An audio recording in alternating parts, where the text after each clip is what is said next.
Selamat malam, Ivan. Silakan Selamat buka malam, kamera Kak. saudaraku dan bertanya.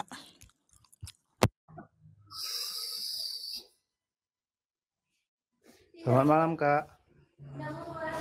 Ya, malam saudaraku, silakan. Mau bertanya apa? Kak, katanya Yesus itu maha kuasa kan? Jadi waktu Yesus menghidupkan orang mati, kepada siapa dia berdoa? Tuhan Yesus menghidupkan orang mati, kuasa itu berasal dari dirinya sendiri. Dia berdoa kepada siapa itu, Kak? Tuhan Yesus membangkitkan orang mati, nggak perlu minta izin dari manapun. Nggak perlu harus mendoakan dulu, berdoa, nggak perlu.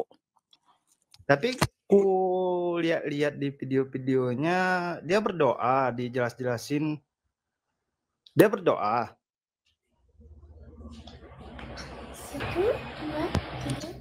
Ya, silakan Pastor Ben.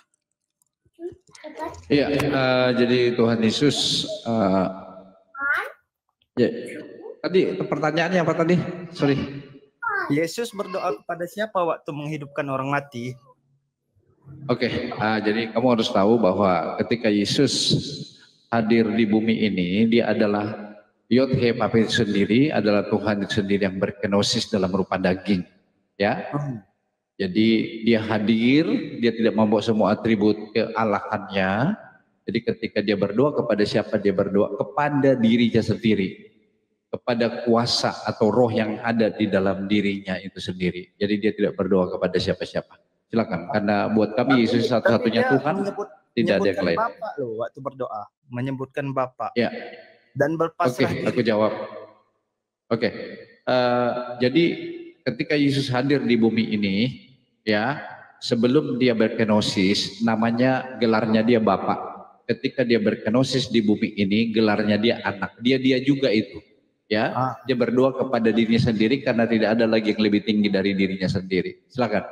Terus dia menyerahkan diri kepada siapa itu? Merendahkan diri.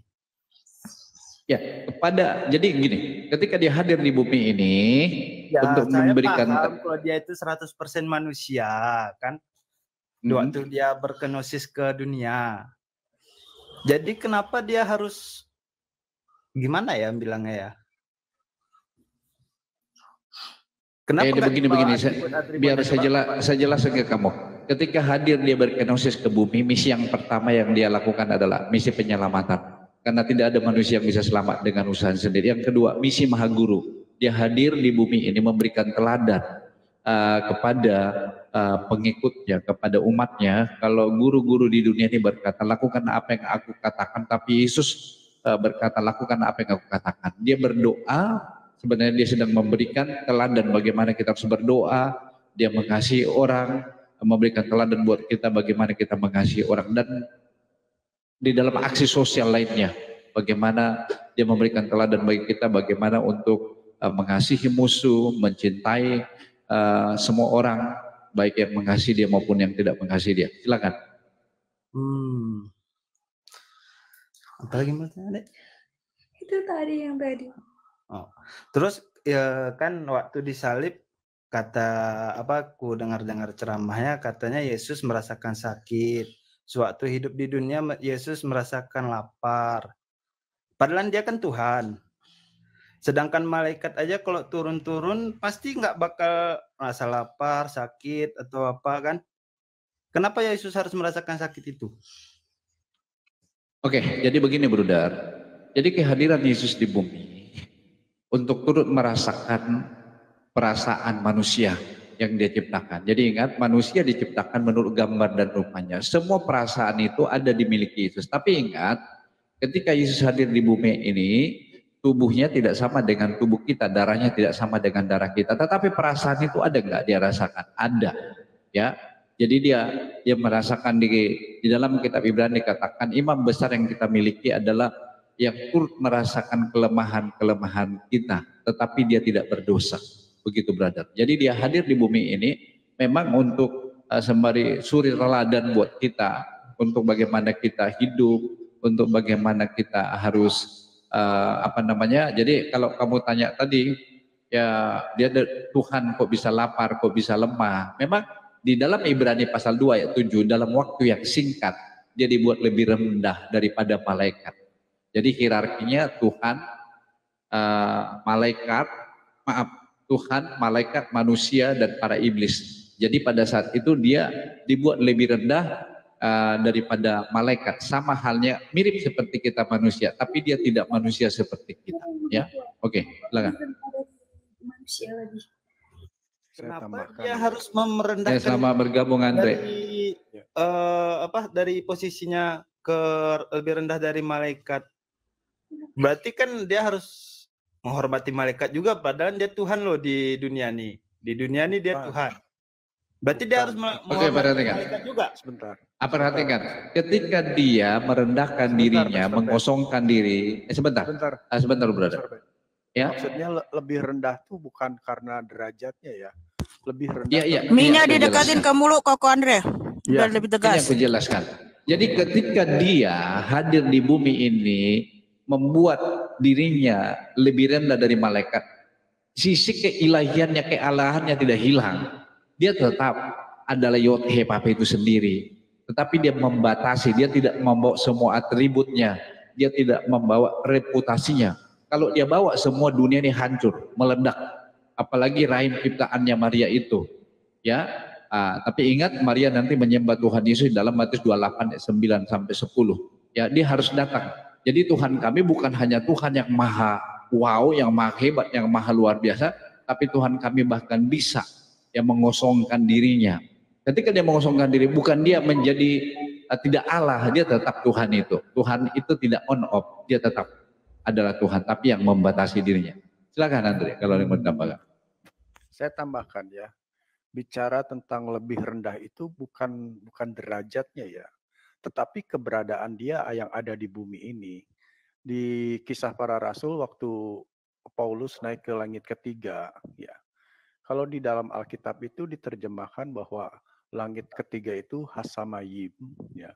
Itu tempat di mana Roh Tuhan itu yang bertahta, yang berada, tapi yang melingkupi alam semesta itu, yang tak terhampiri oleh manusia itu, ya.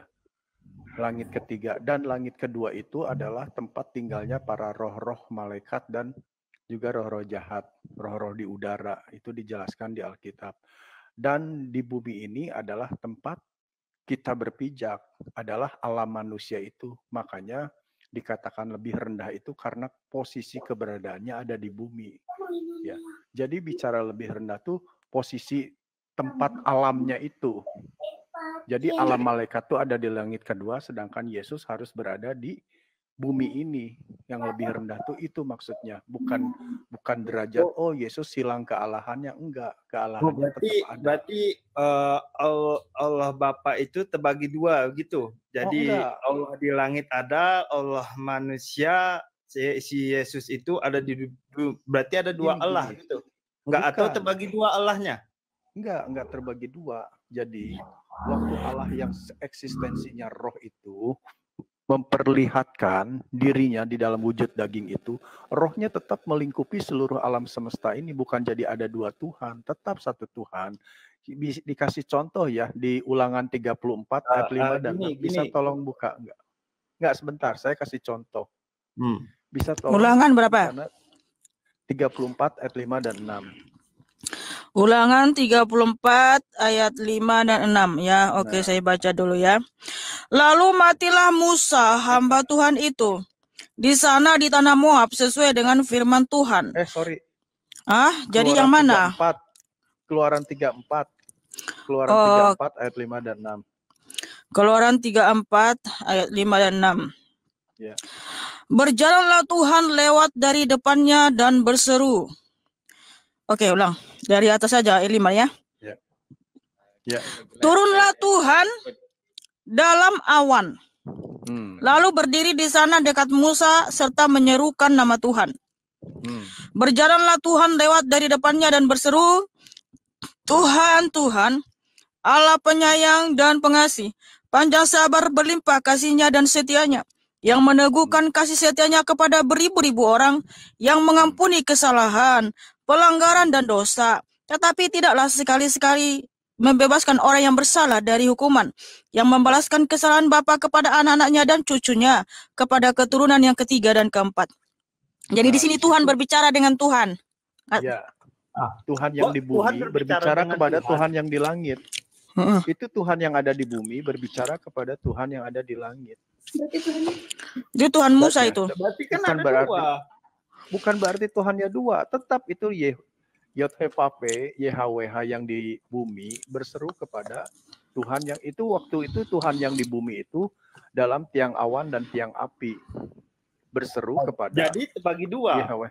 Enggak terbagi dua. Tapi itu ada kemahakuasaan Tuhan. Enggak terbagi dua. Tidak ada. Tidak ada, itu satu. Karena di dalam terjemahannya, bukan di dalam morfologi Ibraninya itu menunjuk satu pribadi. Tidak jadi singular, tidak jadi plural. Dua pribadi. Itu dijelaskan dirinya sendiri yang ada di langit. Dan yang dirinya yang ada di bumi itu. Iya, jadi gini Ivan. Kalau Tuhan yang Maha Kuasa itu datang ke bumi menjadi manusia, bukan berarti dia tidak ada lagi di surga, tidak ada lagi di tempat lain dalam waktu yang bersamaan. Kamu jangan membatasi kemahakuasaan Tuhan, saudaraku. Ya kalau kita manusia itu ya memang nggak bisa, malaikat saja nggak bisa hadir. Yang Maha Hadir itu hanya Tuhan Yesus, saudaraku. Enggak membatasi, Kak Mikana. Aku sering lihat debat kakak ini, sering masuk room kakak. Bukan debat di sini, saudaraku. Di sini tanya jawab ya, berdiskusi. Kalau debat itu ya kayak di room si Juma, di roomnya si Nandar itu debat. Aku kan bertanya tadi memang. Jadi gimana tadi Mbak Mikana, coba jelasin ulang, Kak. Tuhan Yesus Kristus kan Allah yang Maha Kuasa, saudaraku. Nah, ketika dia datang ke dunia menjadi manusia, bukan berarti Tuhan Yesus itu jadi kosong di surga, kosong di mana-mana. Tidak. Tuhan Yesus tetap ada di surga, ada di mana-mana. Ya. Sebab Allah itu kan roh. Allah itu roh. Allah itu tidak bisa dihitung, ya. Allah itu tidak membicarakan tentang jumlah, tetapi eksistensinya yang tidak terbatas, ya. Dia bisa hadir di banyak tempat dalam waktu yang bersamaan. Nah, karena apa? Dia kan Maha Kuasa, saudaraku, betul ya? Kalau Tuhan Yesus membuat dirinya 1 juta miliar, bukan berarti dia Tuhan itu, berarti Tuhan itu ada 1 juta miliar, bukan gitu. Kan dia Maha Kuasa, dia tidak terbatas, saudaraku. Nah, kalau kita manusia, jangankan manusia, malaikat saja nggak bisa Maha Hadir, saudaraku, ya. Dia tidak bisa, malaikat Gabriel ini tidak bisa ada di beberapa tempat secara bersamaan. Kecuali Tuhan yang memberikan izin, ya, atau memberikan kuasa. Kita manusia pun nggak punya kuasa, saudaraku, ya. Kalau saya ada di sini, saya nggak ada di Manado, di Sulawesi, di Papua dalam waktu yang bersamaan. Karena saya manusia ciptaan Tuhan Yesus. Tapi kalau Tuhan Yesus, saudaraku, dia bisa ada di bumi, ada di surga dalam waktu yang bersamaan. Di mana-mana, saudaraku. Dia hadir, saudaraku. Paham, Kak. Pertanyaan selanjutnya nih, Kak. Kenapa Yesus harus mengorbankan darahnya atau mengorbankan dirinya yang salib untuk menghapuskan dosa-dosa kita orang-orang Kristus, kan? Kenapa dia aja, Kak? Apa namanya tuh? Dia mengutus malaikatnya atau dia berfirman atau gimana? Aku hapuskan dosa-dosa kalian semua, begitu aja. Dia kan Tuhan Maha Kuasa tuh. Kenapa nggak dia bicara begitu aja? Ngapain dia harus ke tiang salib kek, di apa kek darahnya? Kenapa harus begitu? Kamu pernah baca hukum Taurat? Enggak. Aku cuma dengar aja. Tapi kamu disuruh beriman kepada hukum Taurat, kan? Enggak, aku Muslim. Ya, Muslim itu disuruh beriman kepada hukum Taurat nggak? Mengimani kitab Taurat. Mengimani apa? Kamu tahu nggak apa yang ditulis dalam hukum Taurat? Zabur, kami harus mengimani keempat kitab kami dan percaya Nabi. Iya, bentar dulu. Iya, tahu. Hukum Taurat ini dulu. Hukum Taurat, kamu pernah nggak? Kamu kan disuruh beriman kepada hukum Taurat, buku apa kitab Taurat. Kamu tahu nggak isinya kitab Taurat apa? Ya, aku belum pernah baca.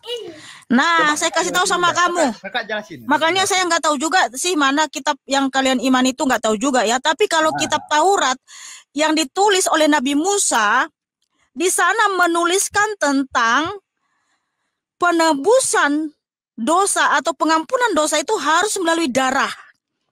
Nah, di mana di dalam hukum Taurat ada 613 misvot, ya, ketetapan atau hukum. Nah, kamu tahu nggak, di antara 613 ini banyak ya hukum-hukum yang mengatur bahwa supaya kita mendapatkan pengampunan, supaya kita bisa didamaikan segala dosa kita, bisa dihapuskan segala dosa kita, harus melalui darah.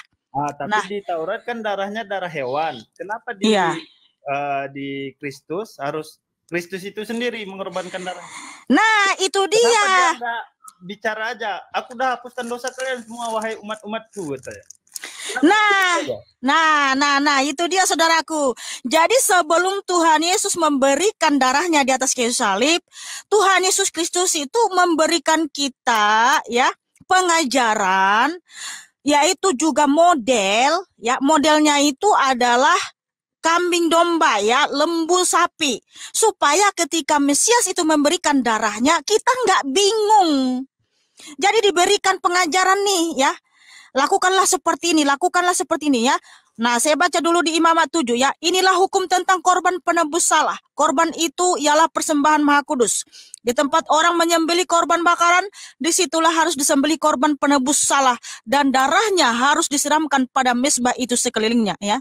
Jadi darah domba ini disiramkan di mezbah. Itu adalah tipologi atau gambaran tentang Mesias yang akan memberikan darahnya kepada kita sebagai pengampunan atas dosa-dosa kita. Nah, makanya kenapa orang Kristen gak bingung, karena kita sudah membaca hukum Taurat. Di dalam hukum Taurat itu banyak sekali ya peraturan tentang korban penebus salah, korban keselamatan, dengan cara menyembelih domba dan darahnya dipercik atau disiramkan di atas mezbah. Nah, kenapa harus melalui darah, saudaraku? Di hukum Taurat tertulis di Imamat 17 ayat 11, nyawa manusia ada dalam darahnya, dan darah pengantara antara nyawa. Nah, jadi kalau nyawa kita itu, ya darah kita itu kudus suci, gak akan mati, saudaraku.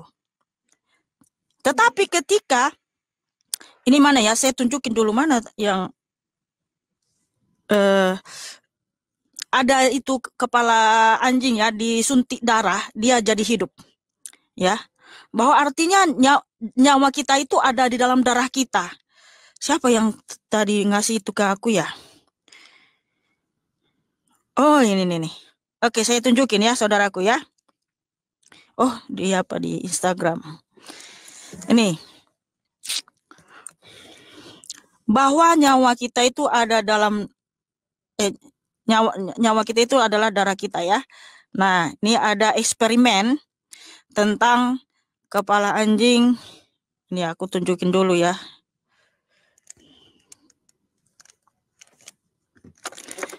Bagus ini, saudaraku. Ini ya. Jelas nggak sih? Jelas? Kurang jelas, Kak.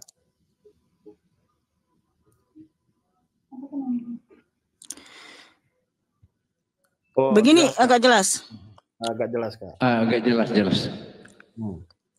Nah, ini eksperimen kepala anjing yang dipompa darah. Jadi anjing itu akan hidup.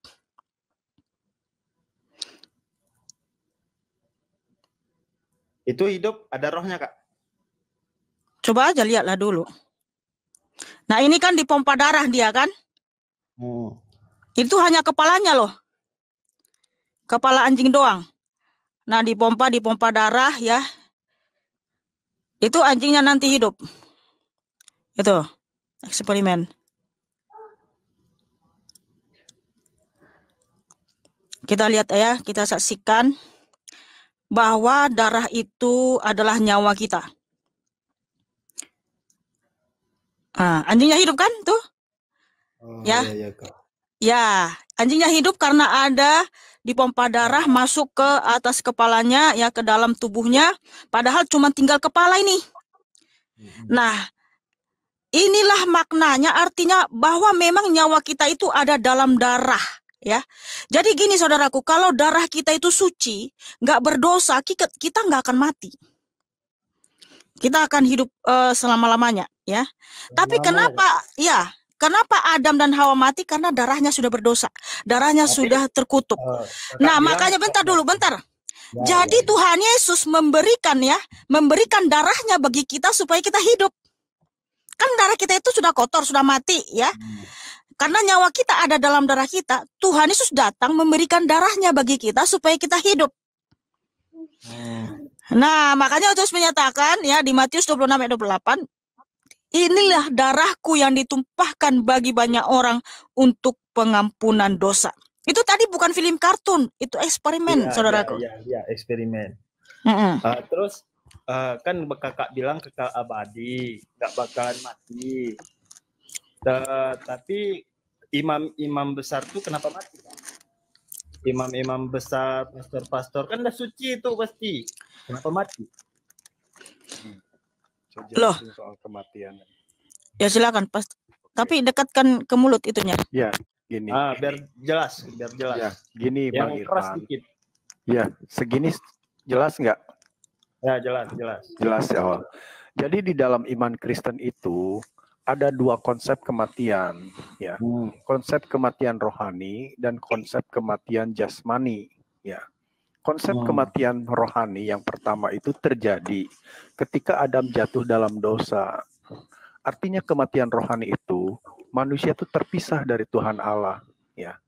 Dia terusir dari Taman Eden hari itu juga ketika dia memakan buah pengetahuan yang baik dan yang jahat. Ya. Jadi terpisah dari Allah itu artinya apa? Dia terpisah dari sumber kehidupan. Dia terpisah dari kekekalan, keabadian. Dia terpisah dari sumber terang. Makanya manusia itu hidup di dalam kegelapan. Hidup di dalam dosa. Nah, ketika manusia mengalami kematian rohani yang pertama, mau nggak mau, suka nggak suka, dia harus mengalami kematian jasmani. Ya. Nah, Yesus datang supaya manusia rohaninya bisa hidup kembali. Artinya bisa diperdamaikan dengan Tuhan Allah itu sendiri. Dia datang untuk memberi hidup. Di dalam Yohanes 10 ayat 10. Aku datang untuk memberi hidup dan hidup dalam segala kelimpahan. Nah, orang yang tidak ada di dalam Yesus, dia akan mengalami kematian rohani yang kedua. Kematian rohani yang kedua itu yaitu manusia terpisah dengan Tuhan Allah untuk selama-lamanya. Manusia di neraka karena penuh dosa dan Tuhan Allah itu Maha Suci tetap ada di surga. Ya, itu artinya, Bang. Ya. Oke, saya rasa udah cukup jelas dulu saudaraku ya. Terima kasih. Satu lagi, Kak. Boleh ya, satu lagi ya. Terus gimana nasibnya tentara Romawi yang menyalibkan Yesus? Waktu menyalibkan Yesus. Begini saudaraku ya, di firman Tuhan ya, kalau kita baca di Yesaya 53. Dia masuk surga apa masuk neraka tuh? Masuk kemana dia? Iya, kau dengar dulu. Semua orang ya, mau yang menyalibkan Tuhan Yesus waktu itu, maupun zaman sekarang, semua manusia berdosa, bro. Gak ada yang suci. Iya. Tuhan Yesus itu tersalib oleh karena dosa seluruh umat manusia. Ya, termasuk dirimu dan diriku. Karena semua manusia berdosa, nggak ada yang terkecuali. Roma 3:23 tertulis, semua manusia telah berdosa dan telah kehilangan kemuliaan Allah.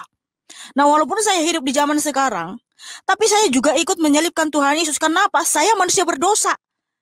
Ya, sebelum saya datang pada Tuhan Yesus, saya manusia berdosa, manusia yang hina. Kau dengar dulu, saya manusia yang jahat, ya. Nah, di Yesaya 53 firman Tuhan tertulis, Tuhan Yesus tertikam oleh karena kejahatan kita.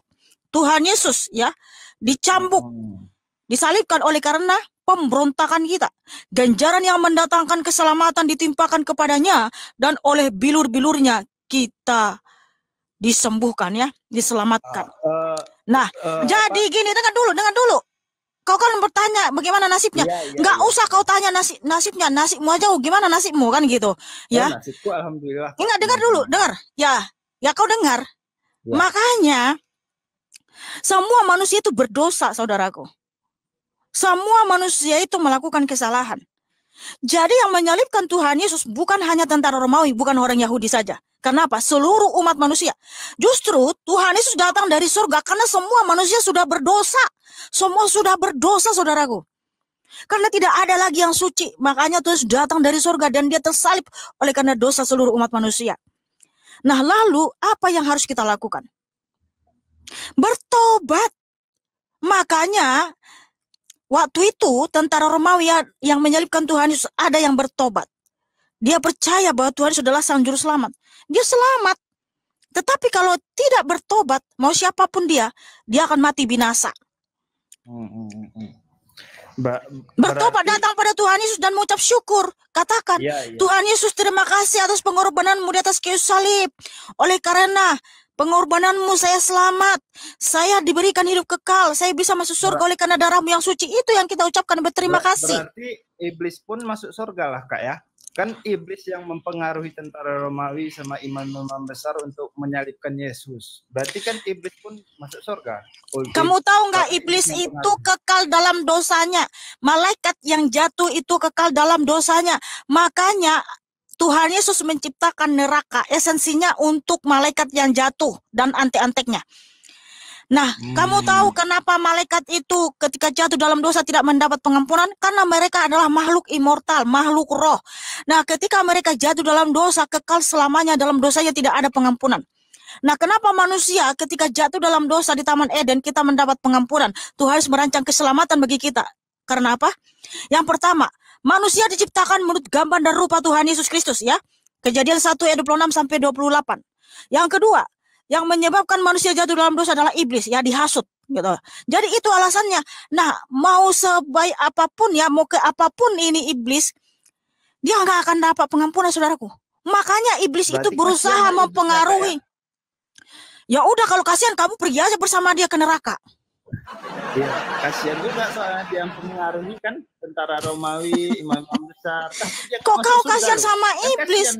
Kasihanlah dirimu dan keluargamu, saudaraku. Ngapain kau kasihan sama iblis? Tadi saya sudah jelasin, iblis itu tidak akan mendapat pengampunan. Dia adalah malaikat yang jatuh. Malaikat yang jatuh itu nggak akan mendapat pengampunan. Ini anehnya aja, kasihan dia sama iblis, woi. Aduh. Lucu juga ini loh. Saya tambahkan dikit lagi. Saya tambahkan dikit lagi ya. Kasihan loh, Kak, soalnya dia mempengaruhi tentara Romawi. Kalau nggak ada mempengaruhi, kalau iblis tidak mempengaruhi tentara Romawi. Irfan, halo, kamu tahu nggak, justru iblis itu melarang penyaliban, ya. Rasul Petrus bilang gini, janganlah itu terjadi kepada engkau Tuhan, ya. Jadi yang mengatakan Yesus tidak salib, apa kata Tuhan Yesus? Iblis lah kamu ini. Iblis, ya. Iya, karena iblis itu melarang. Ya, iblis melarang supaya Tuhan Yesus jangan disalibkan. Iya, karena di dalam penyaliban itu ada keselamatan kekal. Iblis kan mana mau manusia selamat. Hah? Oke. Ya, terima kasih saudaraku. Tuhan Yesus Kristus memberkatimu dan mengasihimu. Selamat malam. Ya, malam.